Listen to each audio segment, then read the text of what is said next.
जानकी जीवन स्मरण जय जय राम पार्वती पते हर हर महादेव पुंडलीक वरदा हरि विठ्ठल श्री अनंत कोटी ब्रह्मांड नायक राजाधिराज सच्चिदानंद सद्गुरु श्री ब्रह्मचैतन्य महाराज की जय। श्री महाराजांच्या सेवेमध्ये आपण दासबोधाची उजळणी पाहताना 8वा दशक 9वा समास सिद्ध लक्षण पाहत आहे। कालच्याच निरूपणात आपण पाहिलं की धरिता साधूची संगती आपशाच लागे स्वरूप स्थिती हे कसं घडून येतं। जाणून बुजून संतांची सद्गुरूंची संगत धरावी लागेल, जाणून बुजून त्या निरूपणालाही धरावं लागेल, जाणून बुजून साधना करावी लागेल, म्हणजेच ते निरूपण अंगी मुरेल। निरूपण अंगी मुरलं की आणखी साधना दृढ होत जाईल आणि मग आपण स्वरूपाकार होऊन जाऊ। याच गोष्टीचा आग्रह समर्थ धरतात। आता हा समास संपत आला। शेवटच्या या 3 ओव्या आपण पाहूया। समर्थ म्हणतात, स्वरूपी राहिल्या मती अवगुण अवघेची सांडती, परंतु यासी सत्संगती निरूपण पाहिजे। सत्संगती पाहिजे, सत्संगतीत निरूपण पाहिजे, निरूपण धरलं पाहिजे आणि पुन्हा सत्संगतीला धरून पुन्हा तेच निरूपण श्रवण केलं पाहिजे। असं साधकानं निरंतर त्यातच असलं पाहिजे, हा आग्रह आहे समर्थांचा। कसं आहे, एखादा गोड पदार्थ आपण रस्त्यावरती ठेवला तर काही क्षणात त्याच्यावरती धूळ बसते, माशा लागतात, मुंग्या लागतात। तसं आपल्या चित्तवृत्तींचं आहे। आपल्या ठिकाणी सत्व रज तम या गुणांचं मिश्रण आहे। हे मिश्रण आपल्याला बहिर्मुख बनवतं। जेव्हा जेव्हा श्रवण सुटेल तेव्हा तेव्हा आपण पुन्हा पुन्हा बहिर्मुख होत जाऊ। असं सारखं घडत राहिलं तर अंतर्मुखतेचा अभ्यास वाढू शकत नाही। या गोष्टीला आपण समजून घेऊया। पहा, आपण ध्यानाला किंवा नामस्मरणाला बसल्यानंतर आपल्याला मन त्रास का देतं? आपण म्हणतो पुष्कळ विचार येतात, मन शांत होतच नाही वगैरे वगैरे। पण विचार येतात म्हणजे काय घडतं? मन अस्थिर आहे म्हणजे काय घडत असतं? आपल्यासमोर मनच अनेक दृश्य उत्पन्न करतं, अनेक पद्धतीचे शब्द, विचार, वाक्ये अशी गोंधळ घालत असतात। हे सगळं येतं कुठून? आपल्या चित्तावरती जो संस्कार झालेला आहे ना, त्यातूनच हे उद्भवतं। असं पहा, कोकणामध्ये फणसाची झाडं अमूप प्रमाणात आहेत। त्यानं काय होतं, बरेच फणस असे खाली पडून वाया जातात, जणू काही फणसाचा चिखल झालेला असतो। मग गुरंढोरं त्याच फणसाला खातात। अर्थात फणस गुरांना आवडतो पण खायला, कधीकधी गोठ्यात त्यांना खायला दिला पण जातो। त्याचा परिणाम असा होतो की त्यांच्या दुधाला फणसाचा वास येत असतो। आता दूध खरं म्हणजे दूध आहे, त्याला फणसाचा वास असायची काय आवश्यकता? पण फणस खाल्ला तर असा परिणाम दिसून येणारच ना। तसं जे अस्थिर मन आपण साधनेमध्ये अनुभवतो, ते अस्थिर मन आपणच तयार केलेलं आहे हे आपण विसरतो। मन शांत का होत नाही, चित्त लागत का नाही, अशा तक्रारी आपण करतो, पण आपण कुठल्या मार्गाने त्याच चित्तावर मनावर संस्कार करतोय इकडं आपलं लक्ष असत नाही। एक दृष्टी आहे परमार्थाची आणि एक दृष्टी आहे व्यवहाराची। व्यवहाराला बहिर्मुखता सहज आहे, पण परमार्थाला अंतर्मुखता सहज आहे। आपण व्यवहारात असल्यामुळं बहिर्मुखतेच्या स्वभावामध्ये असतो। सहजपणे इंद्रियांच्या मार्फत आपण बाहेर धावत राहतो आणि मग बाहेरचेच संस्कार आत येतात। पहा, जे जे संस्कार आत चित्तावरती किंवा मनावरती झालेले आहेत, डोळे मिटल्यानंतर जे काही मन आपल्यासमोर उभं करतं, ते सगळं आपल्यामध्ये बाहेरूनच आलेलं आहे। हे आत कधीही नव्हतं। आत खरं म्हणजे आपलं केवळ आत्मस्वरूप आहे। हे बाहेरून आपण इंद्रियांकडून गोळा केलं, मग गोळा केलेलं सामान आपल्यासमोर उभं राहिलं। श्री महाराज एके ठिकाणी अतिशय सुंदर दृष्टांत देतात। खूप दिवसाची अडगळ असलेली खोली आहे, ती खोली साफ करायला गेलं की पुष्कळ धुरळा उडतो। स्वच्छच असलेली खोली पुन्हा स्वच्छ करायला गेलं की इतका धुरळा उडत नाही। तसं साधनेमध्ये अनुभवाला येतं। पुष्कळ दिवस आपल्या चित्तावरती मनावरती आपण संस्कार करत आलेलो आहे, त्या संस्कारांचा धुरळा उडायला लागतो जेव्हा आपण डोळे मिटून बसतो. कारण आता त्या चित्तामध्ये आणि मनामध्ये आपण हात घातला ना, त्याला शांत करण्यासाठी. आता ज्यानं दीर्घकाळ बैठक करून तो धुरळा शांत केलेला आहे, तो पुन्हा दुसऱ्या दिवशी बैठकीला बसला तर त्याचं मन इतकं धावत नाही. असं घडण्यासाठी आता मुळात आपण आत धुरळा आणणं बंद करायला पाहिजे. म्हणजेच चित्तावर आणि मनावर होणाऱ्या संस्कारांच्या पुढे एक चाळण ठेवली पाहिजे. ती चाळण यावी यासाठी संत संगती आणि संत संगतीमध्ये निरूपण श्रवण हा आग्रह समर्थांनी धरलेला आहे. हा जो विषय आहे हा बुद्धीला अनुलक्षून समर्थ सांगतायत. ओवीची सुरुवात पहा. स्वरूपी राहिल्या मती. मती म्हणजे बुद्धी. ही बुद्धी तेव्हाच राहील स्वरूपामध्ये जेव्हा आतमध्ये धुरळा कमी असेल, आपला नको तो विषय कमी असेल. आपण मगाशी पाहिलं की आपल्या अंगानं बहिर्मुखता ही नैसर्गिक आहे. असं आपण असल्यामुळं आपल्याला श्रवणाची आणि सत्संगतीची गरज आहे. निवृत्तीनाथ महाराज जे ध्यानाला बसलेले आहेत, प्रगाढ ध्यानात आहेत, ते नित्य श्रवणाला गहिनीनाथांकडे जातीलच असं नाही. नित्य श्रवणाची सत्संगतीची गरज साधकाला आहे आणि तीही पराकोटीची. तरीही काही महात्मे आहेत जे पूर्ण झाल्यानंतरही सद्गुरूंची संगत सोडत नाहीत, त्यांच्याकडे श्रवणाला जातात. इतकं या संगतीचं आणि श्रवणाचं महत्त्व आहे. बुद्धी काही मार्गांनी काम करते बरं का. आपल्या मनामध्ये विचार असतात, जे मनामध्ये नाही ते बुद्धीत येऊ शकत नाही. नीट विचार करून पहा. आपण कधीतरी निर्णय घेतो की निरूपण श्रवणाला बसूया, पण त्याचा विचार आधी झालेला असतो. विचारच नाही आणि निर्णय एकदम उगवला असं संभवत नाही. म्हणजे बुद्धी कार्य करते पण मनाचं सहाय्य त्याला लागतं.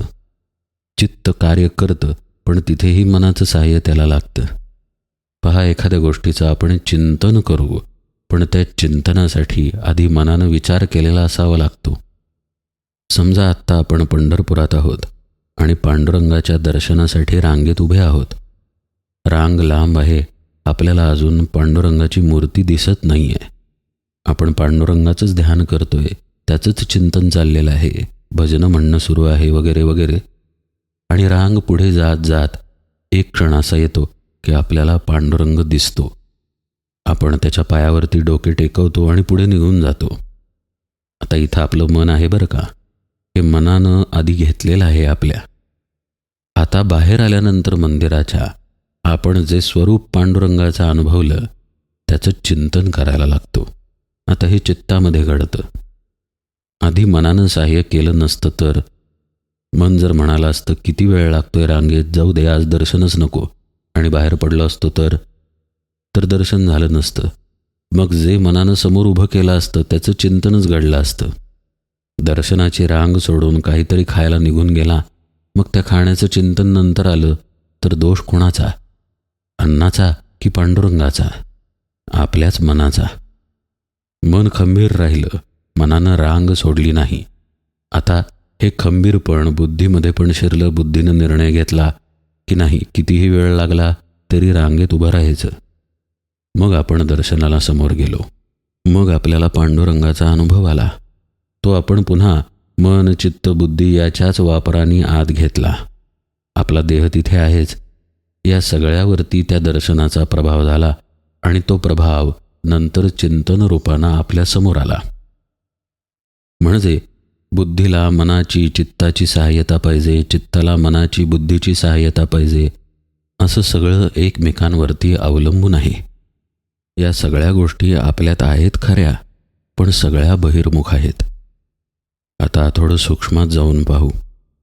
कधी कधी काय होतं, मनात वेगळा विचार असतो, चित्तामध्ये चिंतन वेगळं असतं आणि बुद्धीनं निर्णय वेगळाच घेतलेला असतो. पहा बरं का, बुद्धी निर्णय घेते उद्या पहाटे 5 वाजता उठायचं, व्यायाम करायचा. 5 वाजल्यानंतर मनामध्ये विचार येतो कशाला उठूया. आता बुद्धीचा निर्णय एकीकडे, मनाचा विचार एकीकडे. समजा मन जास्ती शक्तिशाली ठरलं त्यावेळी तर ते बुद्धीच्या निर्णयाला बदलतं. चित्तामध्ये कदाचित पहाटे उठल्या उठल्या पैशाचंही चिंतन असू शकतं, कुठल्या तरी शरीर भोगाचंही चिंतन असू शकतं, किंवा आपण फिरायला गेलो तर आपली तब्येत चांगली होईल याचंही चिंतन असू शकतं. पण मनात वेगळा विचार आहे, जाऊ दे झोपूया असा विचार आहे. यानं सगळा गोंधळ उडून जातो. जाईलच मनुष्य चालायला व्यायामाला याचा भरवसा नाही, कदाचित झोपूनही जाईल. या सगळ्या गोष्टी साधकाला एकाकार कराव्या लागतात. किती गंभीर विषय आहे पहा. म्हणजे मनामध्येही विचार तोच पाहिजे ज्याचं चिंतन चित्तामध्ये आहे, आणि त्याचाच निर्णय बुद्धीने करायला पाहिजे, आणि सगळं मिळून सद्गुरूंचा उपदेश पाहिजे. म्हणजे आत्मचिंतन सोडल्यास चित्तामध्ये काही नाही, आत्मज्ञान प्राप्तीचा विचार सोडल्यास मनामध्ये काही नाही, किंवा सद्गुरूंचं चिंतन सोडल्यास चित्तामध्ये काही नाही, सद्गुरूंचा विचार सोडल्यास मनामध्ये काही नाही, आणि मग सद्गुरुपदिष्ट साधनेचा निर्णय बुद्धीमध्ये. असं सगळं जुळून यावं लागतं तर साधक मार्गावरती राहतो. आता पहा, आपल्याकडे ज्या प्रमाणात बहिर्मुखता आहे आणि ज्या प्रमाणात फरक आहे, म्हणजे मन एक सांगतं, बुद्धी एक सांगते, वगैरे वगैरे, तो फरक पाहता आणि बहिर्मुखता पाहता आपल्याला श्रवणाची नितांत आवश्यकता आहे. हे श्रवण मनाला रस्त्यावरती आणतं, मग चित्तही रस्त्यावर येतं आणि बुद्धीमध्ये हळूहळू तसा निर्णय व्हायला लागतो. पहा, मानसशास्त्रज्ञ सांगतात एखादी गोष्ट अस्तित्वात नाही, पण वारंवार ती तुम्हाला सांगितली गेली तरी ती मग पटायला लागते. इतकी शक्ती श्रवणामध्ये आहे. इथे तर सद्गुरू आत्मज्ञानाविषयी सांगत असतात, तर त्या श्रवणाला किती अनन्यसाधारण महत्त्व असेल. एकतर कसं आहे, सद्गुरूंच्या संगतीत गेल्यानंतर तिथे ते आहेत त्यामुळेच प्रभाव पडतो. पहा, आज श्री महाराज देहामध्ये नाहीत, पण गोंदवल्यात समाधीपुढे गेलं की काहीतरी निश्चित जाणवतं. समाधीपुढे जायचीच गरज काय, नुसतं मंदिराच्या आवारात जरी गेलं किंवा आता गोंदवले 2 किलोमीटरवरती आहे असं जरी कळलं तरी काही फरक जाणवतो. प्रत्यक्ष श्री महाराज तिथे आहेतच ना. मन कितीही अस्वस्थ असलं तरी हा प्रभाव त्या ठिकाणी थोडा का होईना पडतो. अगदी अश्रद्ध व्यक्ती येते ज्यांना श्री महाराजांवरती विश्वासही नाही, पण एकदा येऊन गेल्यानंतर कधीतरी काही महिन्यांनी विचार येतो तिच्या मनात की जरा नामस्मरण करून पाहूया, किंवा वाचू तरी श्री महाराजांचं चरित्र, माळ घेऊ तरी, कशी वाटते बघू हातामध्ये. हे कुठून घडलं? श्री महाराजांच्या दर्शनामध्ये इतकं सामर्थ्य असेल तर कल्पना करा, सद्गुरूंच्या प्रत्यक्ष संगतीमध्ये त्यांच्या मुखातून बाहेर पडणाऱ्या शब्दांचं श्रवण घडलं तर त्याचा प्रभाव किती होत असेल. आपल्यातील बहिर्मुखता काही क्षणांपुरती का होईना अंतर्मुखतेत बदलते. सद्गुरू समोर असतात, प्रसंगी ते आपल्याकडं पाहतात, प्रसंगी आपल्या मनातलं ओळखून नेमकं त्याच गोष्टीवर बोलतात. आपल्या चित्तवृत्ती बदलवण्याचा ते प्रयत्न करत असतात. खरं पाहता ते भगवंताचं आत्मस्वरूपाचं जे उपनिषदांमध्ये आहे, गीतेत आहे, ज्ञानेश्वरी दासबोधात आहे, त्याचंच विवरण करत असतात. त्यांनी त्यांच्या सद्गुरूंकडून जे ऐकलं तेच ते सांगत असतात. हेतुपुरस्सर एखाद्या व्यक्तीबद्दल ते बोलत नसतात. पण आत्मज्ञान हा विषय सर्वसामावेशक असल्यामुळं नकळतपणे आपल्या शंकांची उत्तरं मिळत जातात. इथे सद्गुरू तत्वाची कृपा कार्य करत असते. त्या कृपेमध्ये आपण असतो आणि अशा वेळी जे काही श्रवण घडतंय ते आतमध्ये उतरत उतरत आपला परिणाम करायला लागतं. पण आता श्रवणाची वेळ संपते, आरती होते किंवा जे काही असेल ते सगळे उपचार होतात आणि आपण घरी येतो. मग आता आपली जबाबदारी आहे जे श्रवण घडलं ते चित्तामध्ये घोळवत राहायचं. सोडू नये कीर्तन पुराण श्रवण, मनन निधिध्यासन साक्षात्कार, असं तुकाराम महाराजांनी सांगितलंय. आता त्याचं चिंतन मनन राखणं ही आपली जबाबदारी की सद्गुरूंची? अर्थातच आपली. इथे पुन्हा बुद्धी आपल्याला वापरावी लागते. तिनं निश्चय करावा लागतो की या विषयाचं चिंतन मनन आता आपण करायचं आहे, आणि मग चिंतन मनन करून सद्गुरूंनी जे सांगितलंय करायला ते करायला आपण पुढे पाऊल टाकतो. थोडा वेळ ध्यानाला किंवा शांत नामस्मरणाला बसतो. बसून झाल्यानंतर पुन्हा आपल्याला चिंतन सोडून चालत नाही. असं सारखं बुद्धी, चित्त, मन याचं एकमेकांचं साह्य लागतं आणि साधकाला सद्गुरुपदिष्ट मार्गावरती दृढ राहावं लागतं. आता पहा, दुसरा दिवस उजाडतो. त्या दिवशी जर श्रवण चुकवलं तर, सत्संगतीमध्ये जायचं चुकवलं तर आदल्या दिवशी जो संस्कार आपल्यावरती झाला होता तसाच संस्कार आजही होणार होता. ती संधी आपण घालवतो. ही घालवता उपयोगाची नाही. म्हणून समर्थ आग्रह करतात की सत्संग आणि निरूपण पाहिजेच पाहिजे.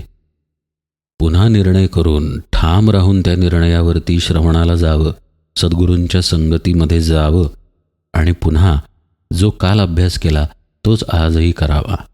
म्हणजे श्रवणात जे ऐकलं त्याचं चिंतन मनन, साधनेची कृती, पुन्हा चिंतन मनन, पुन्हा साधन आणि मग परत तिसरा दिवस उजाडतो. पुन्हा तेच श्रवण मनन निधिध्यास असं सांभाळत साधकाला पुढे जावं लागतं.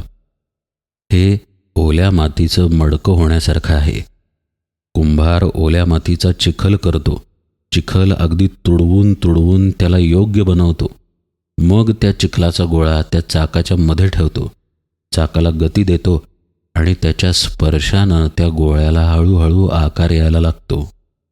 तशी आपली स्वरूपी राहिल्या मती व्हायला लागते. आपली बुद्धी तशी स्वरूपाकार आकार घेत जाते. इथे कुठे जर आळस केला, तसाच चिखल भिजवत ठेवला तर तो कोरडा पडणार. नीट तुडवला नाही तर जशा प्रकारचा चिखल व्हायला पाहिजे तसा तो बनणार नाही. समजा बनला, मातीचा गोळा चाकावरती ठेवला, पण चाक फिरवलंच नाही तर तो गोळा तसाच सुकून जाईल. समजा चाक फिरवलं पण योग्य स्पर्श केला नाही तर त्याला आकार येणार नाही. प्रत्येक पायरीवरती सांभाळण्याची आवश्यकता आहे. आपल्याला जी प्रक्रिया दिली आहे, जे श्रवण घडतंय, त्यामध्ये जो विषय आहे तो चिंतनानं जपणं आणि साधनेला जपणं याची प्रत्येक पायरीवरती आवश्यकता आहे. तर ती बुद्धी तयार होते. मग ती बुद्धी देहभाव जाणत नाही, चित्ताचा आणि मनाचा भाव जाणत नाही. ती बुद्धी इतकंच जाणते की साधनेमध्ये जे आपण फक्त आहोत तेच आपण आहोत, म्हणजेच आपण आत्माच आहोत. याला म्हणायचं स्वरूपी राहिल्या मती. मग त्याचा प्रभाव साहजिकच आहे. अवगुण अवघेची सांडती. अवगुण तिथे कसे असणार? अवगुण म्हणजे आपल्या वाईट सवयी असा व्यावहारिक अर्थ नव्हे बरं का. अवगुण याचाच अर्थ देहबुद्धी आहे. जो गुण आहे तो एक आत्म्याचाच गुण आहे आणि तो गुण सोडल्यास बाकी सगळा अवगुणच आहे. ज्या ठिकाणी बुद्धी स्वरूपामध्ये स्थिर झाली किंवा आत्मबुद्धी झाली तिथं देहबुद्धीरूपी अवगुण शिल्लक राहत नाही. अर्थातच याचा परिणाम म्हणून व्यवहारदृष्ट्याही त्या साधकामध्ये अवगुण राहत नाहीत. म्हणजे असा साधक तत्परच दिसेल, आळशी दिसणार नाही. असा साधक शिस्तबद्ध जीवन जगताना दिसेल, आपल्या कर्तव्यांमध्ये चोख दिसेल, कामचुकार दिसणार नाही, बेशिस्तपणा त्याच्या ठिकाणी दिसणार नाही. समर्थ म्हणतात, हे सांभाळण्यासाठी, हे घडण्यासाठी, हे प्रत्यक्ष जीवनात उतरण्यासाठी सत्संगती आणि निरूपण पाहिजे. स्वरूपी राहिल्या मती, अवगुण अवघेची सांडती, परंतु यासी सत्संगती निरूपण पाहिजे. अनेक प्रकारांनी सिद्ध लक्षणे सांगून झाल्यानंतर त्या अवस्थेत जाण्याचा मार्गही समर्थांनी पुन्हा स्पष्टपणे सांगितला. सत्संगती, त्या सत्संगतीमध्ये निरूपण श्रवण आणि यातच सगळा अर्थ सामावला. निरूपणामध्येच आपल्याला आत अशी इच्छा उत्पन्न होणार की साधना घ्यावी. सद्गुरूंना व्यक्ती शरण जाणार, सद्गुरूंकडून अनुग्रह घेणार. तो अनुग्रह मिळणं आणि त्या अनुग्रहाबद्दल काही शंका असतील, काही प्रश्न असतील तर ते सुटणं, शिवाय ती साधना कशी करावी याचं प्रत्येक पायरीवरचं मार्गदर्शन हे सगळं निरूपणातूनच मिळणार. असं सगळं सद्गुरूंची संगत आणि त्यांच्या ठिकाणी होणाऱ्या निरूपण श्रवणात सामावलेलं आहे. या निरूपणात राहणं म्हणजे प्रत्यक्ष सद्गुरुपदिष्ट साधनेची वाटचाल करणं आहे. हेही समर्थांनी सांगितलं. ज्या ज्या वेळी त्यांनी सिद्ध लक्षणं सांगितली त्या त्यावेळी त्यांनी साधकाला यातून कसं समाधान मिळेल याकडेही कटाक्षानं पाहिलं. आपल्यापाशी असलेले षड्रिपू दोष घेऊन समर्थांनी सांगितलं की हे सिद्धापाशी नाहीत. हे सांगताना त्यांनी हे सुचवलं की साधकानं कसा अभ्यास करायचा आहे की जेणेकरून हे दोष निघून जातील. या समासाच्या शेवटी समर्थ म्हणतात, सकळ सृष्टीचा ठाई अनुभव एकची नाही, तो बोली जेल सर्वही पुढिले समासी. कोणे स्थितीने राहाती, कैसा अनुभव पाहाती, रामदास म्हणे श्रोती अवधान देणे. जगामध्ये सगळ्या लोकांना एकसारखा अनुभव येईलच असं नाही. प्रत्येकाला वेगवेगळा अनुभव येतो. समर्थ म्हणतायत, पुढच्या समासामध्ये वेगवेगळ्या प्रकारच्या अनुभवांचं कथन आहे. कोणकोणते लोक कोणकोणत्या स्थितीमध्ये राहतात, त्यांना कोणकोणते अनुभव येतात, हे सगळं सांगितलं जाणार आहे. तिकडं आता लक्ष द्या असं समर्थ म्हणतात आणि या समासाचा शेवट करतात. आता यापुढे 10वा समास आहे शून्यत्व निरसन. आपण तो उजळणीमध्ये यथावकाश पाहूया. आज निरूपण सेवेला इथेच विराम देतो. जानकी जीवन स्मरण. जय जय राम.